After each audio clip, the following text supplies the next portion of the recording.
I'm asking the bigger question of who am I? Who am I really? My answer is I am God's child.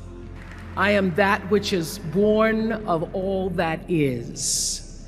I am, as Pierre de Chardin said, a spiritual being having a human experience, come trailing the breath of the ancestors yet, but trailing the breath of the angels, and understanding that because I am connected to the source of all that is possible for me. And what do I want? I don't want to just be successful in the world. I don't want to just make a mark or have a legacy. The answer to that question for me is I want to fulfill the highest, truest expression of myself as a human being. I want to fulfill the promise that the Creator dreamed when He dreamed the cells that made up me. What do I want? You must have some kind of vision for your life. Even if you don't know the plan, you have to have a direction in which you choose to go. I never was the kind of woman who liked to get in a car and just go for a ride. You want to be in the driver's seat of your own life, because if you're not, life will drive you. Knowing who you really are in this space and time that we embody. That's number one. What do you want? Who are you? Number two, you must find a way to serve. Martin Luther King said that not everybody can be famous, but everybody can be great, because greatness is determined by service.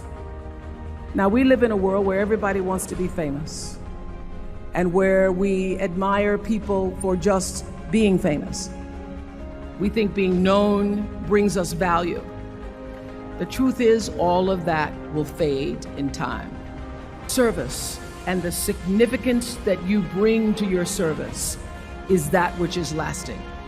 So to be able to, whatever your occupation or job or talent or gift is, our honorees today getting doctorate degrees, to apparently opposite fields, HIV and AIDS and the spoken word.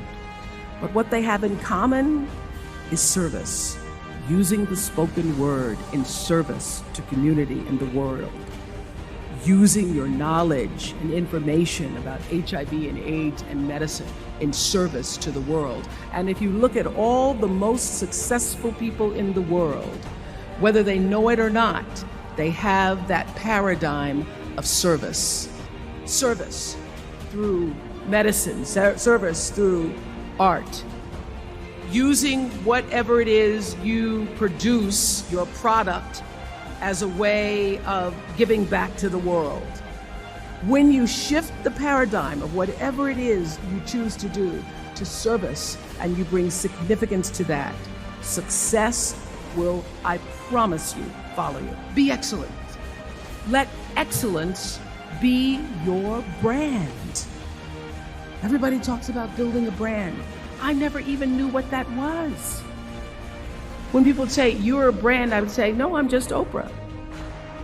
What I recognize now is that my choice to, in every way, in every example, in every experience, to do the right thing and the excellent thing is what has created the brand.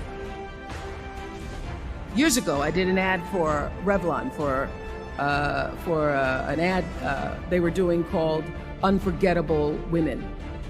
And what I know is that when you are excellent, you become unforgettable. People remember you, you stand out.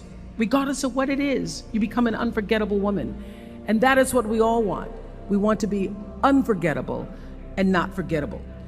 So doing the right thing, even when nobody knows you're doing the right thing, will always bring the right thing to you. I promise you that. Why? Because the third law of motion is always at work. For every action, there's an equal and opposite reaction. That is so true in all of our lives. Everything you even try to do to me, already done to you.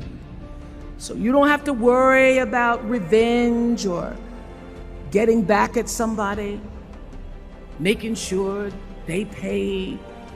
You just have to do the right thing, and the right thing will follow you even when people don't support it. I remember many times on my show. There are many shows y'all never saw. And the reason you didn't see them is because I got the last vote. The most important thing I have come to know in doing the right thing and making the right choices is understanding what we talked about yesterday. All of you leaving here have the potential for enormous success.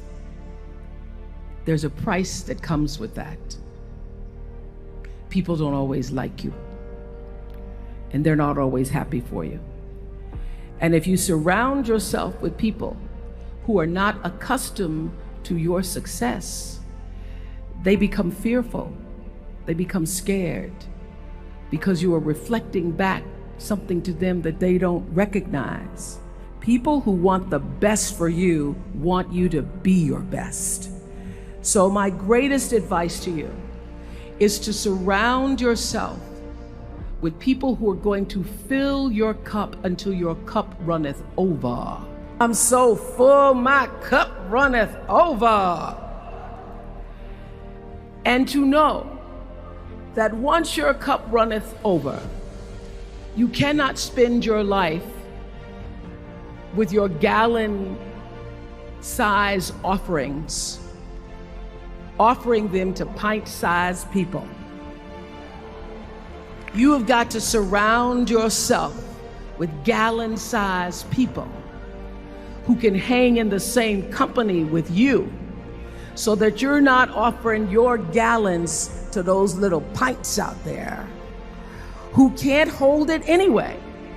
The biggest choices begin and end with you, your internal big questions. Who do I want to be in the world? My relationship to source energy, to all that is God. Your experience of that which is all life, which is divine and universal. Being connected and aligned with that. When you are tuned in and charged into that, whenever you feel empty, you go inside yourself and you connect to the source, and you know that all things are possible.